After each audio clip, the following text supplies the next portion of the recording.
चलो बात कर लेते हैं सेल्स इन सीरीज की। सेल्स इन सीरीज में हमने एक रिजल्ट बनाना है करंट का। अगर हमारे पास बहुत सारे सेल हैं उनको हम सीरीज में जोड़ दें तो अब हमारा एक्सप्रेशन क्या बनेगा करंट का। तो सबसे पहले हम सेल की बात कर लेते हैं। सेल का रिप्रेजेंटेशन कैसे होता है विद इंटरनल रेजिस्टेंस। तो एक लाइन बड़ी एक लाइन छोटी, ये देखिए हमने यहाँ पॉजिटिव टर्मिनल इसको बोलेंगे, ये नेगेटिव टर्मिनल है और ये इंटरनल रेजिस्टेंस को हमने रिप्रेजेंट किया हुआ है। एक तरीका और है, अगर किताबों में जैसे लिखा होता है कि इंटरनल रेजिस्टेंस को रिप्रेजेंट किया जाता है ऐसे, यहाँ पर भी ऐसे भी लिख सकते हैं, लेकिन ये तो सेल है सिंगल, इसलिए बहुत सारे सेल अगर सीरीज में जोड़ दिए जाएं तो उनको बैटरी कहते हैं। तो हम कॉम्बिनेशन बनाते हैं यहाँ पर। सबसे पहले हमारे पास कॉम्बिनेशन है, ये देखिए एक सेल ले लिया, ये n आइडेंटिकल सेल की मैं बात करूँगा। n आइडेंटिकल, बहुत सारे सेल्स लेता हूँ। आइडेंटिकल का मतलब होता है सभी की EMF सेम हो।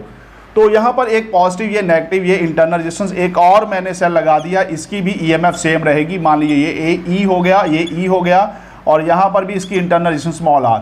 इसी तरह से मैं इसको यहाँ पर और आगे बढ़ा देता हूँ। n आइडेंटिकल सेल की बात कर रहा हूँ तो मैंने एक और सेल लगा दी, ये 3 सेल हो गए और ये इंटरनल रेजिस्टेंस मैंने शो कर दिया, डॉट डॉट डॉट डॉट। कितने, बहुत सारे सेल्स होंगे, तब क्या बनेगा, ये पॉजिटिव, ये नेगेटिव, ये इंटरनल रेजिस्टेंस। और इसको मैंने जोड़ दिया एक्सटर्नल रेजिस्टेंस R के साथ। ये एक्सटर्नल रेजिस्टेंस क्या होता है, लोड। जो भी आप ऑब्जेक्ट चलाना चाहते हो, अगर कोई बल्ब हो सकता है, कोई फैन हो सकता है, कुछ भी हो सकता है।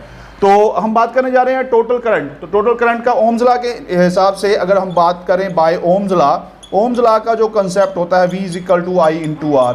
तो I = कितना हो गया, V/R। अब क्या इसमें करंट फ्लो कर रहा है, थोड़ी देर के लिए मैं कहता हूं कि इसका यहाँ पर मैंने स्विच लगा दी, ये 1 वे की है और इसमें करंट अभी फ्लो कर रहा है। अगर मैं की निकाल दूं तो क्या इसमें करंट फ्लो करेगा, नहीं करेगा। तो यहाँ पर ओम्स लॉ के हिसाब से अगर करंट फ्लो नहीं कर रहा है तो हम इसकी टोटल EMF क्या निकालेंगे। अगर सेल को सीरीज में जोड़ देते हैं, मान लीजिए एक सेल आपके पास 1.5 वोल्ट का है, 2 सेल कितने हो गए 1.5, तो कितना हो गया 3 वोल्ट हो गया। इसी तरह से 4 हो गए या 3 हो गए तो 3 × 1.5, 4 सेल हो गए तो 4 × 1.5, सभी की EMF 1.5 है। अगर n सेल हो गए तो n × 1.5 मतलब NE। अगर एक सेल की EMF कितनी है, E है, तो हम इसको लिखेंगे टोटल EMF। टोटल EMF मैं लिखूंगा इसको n × E। अभी करंट फ्लो नहीं कर रहा है तो अब हम कहते हैं कि सेल की क्या है EMF E।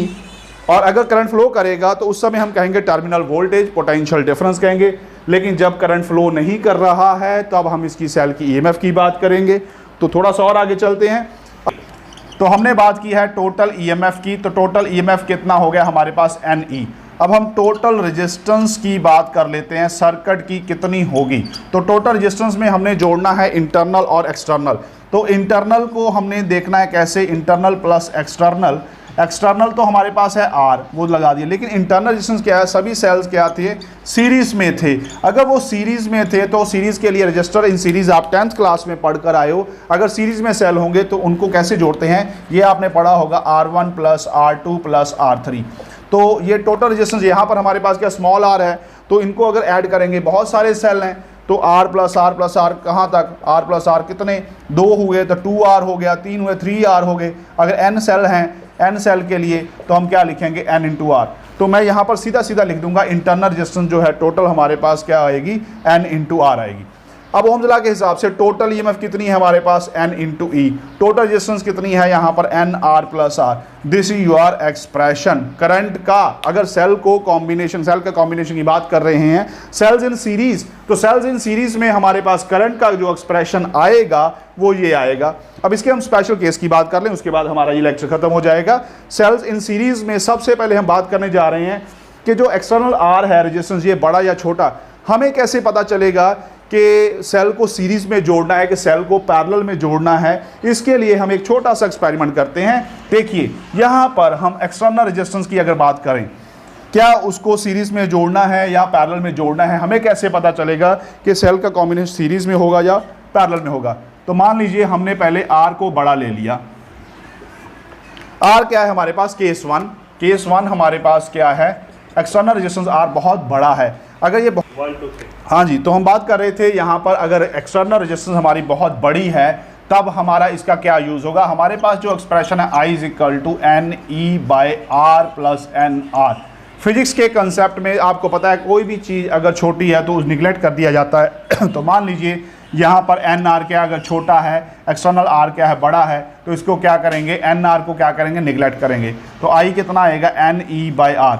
तो हमें यहाँ पर पता चल गया कि अगर हमारे पास एक्सटर्नल रेजिस्टेंस अगर बड़ा होगा तो हम क्या है, हमें करंट ज़्यादा चाहिए। अगर हमें करंट ज़्यादा चाहिए तो सेलों को कैसे जोड़ना है, सीरीज़ में जोड़ना है। तो that is a I is equal to N E by R. उस समय हमारा करंट भी बढ़ जाएगा, क्योंकि अगर एक्सटर्नल रेजिस्टेंस आपका बड़ा है तो आपको करंट भी ज़्यादा चाहिए होगा। ज़्यादा करंट चाहिए तो सेल को हम कैसे जोड़ेंगे, सीरीज़। अब मान लीजिए सेकेंड केस की मैं बात करता हूँ, अगर आर हमारा छोटा है, कौन सा, एक्सटर्नल रेजिस्टेंस, तब क्या होगा, अगर आर ये छोटा है तो हम क्या करेंगे, आर को क्या करेंगे, कैपिटल आर को निगलेक्ट करेंगे। तब हमारे पास यही formula I is equal to N E by R plus N R. तो यहाँ पर अगर आर को निगलेक्ट कर देंगे तो आई का इज इक्वल टू क्या बन गया, N E by N R. इसका मतलब ये हमारे पास current due to single cell आ गया, तो इसका तो यूज़ ही नहीं है। इसका मतलब हमें सीरीज़ में जोड़ने का कोई फ़ायदा नहीं है, सिंगल सेल के थ्रू हमारे पास ये करंट आ जाएगा। तो आज के लिए इतना, थैंक यू।